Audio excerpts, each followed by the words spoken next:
As you go through that wonderful and joyous exercise of filling out the FAFSA form, you do not want to make these mistakes.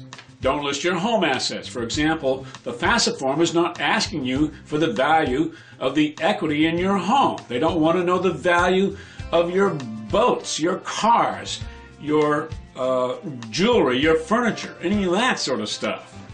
But they will be asking you the value of any secondary home or any real estate investments. Do not list your retirement assets. The FAFSA form doesn't ask you to list your 401ks, your IRAs, or any other retirement programs. Some people misinterpret the word investments for the word retirement. Your retirement money is not an investment. It's retirement money. A lot of people make that mistake of confusing those two words. If you are divorced or separated, the parent who fills out the form is the one with whom the child lives the longest during the year. So if your child lives with you for 6 months and 1 day, the parent who has that child for that 6 months and 1 day fills out the FAFSA form. The parent who is the legal custodial guardian, therefore, is not necessarily the one who fills out the FAFSA form.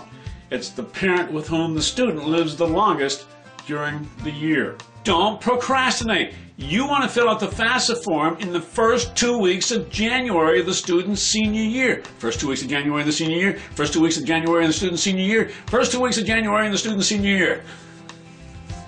I'm sorry to repeat myself, but it's so critical that you get that FAFSA form done and use the previous year's tax return, not the latest one that you're waiting for. No, you want to get in line first when all that money is available, and you also don't want to be missing any deadlines that could affect your students' financial aid possibilities. So fill out the FAFSA form, please, in the first 2 weeks of January with the previous year's tax returns, and you'll be fine.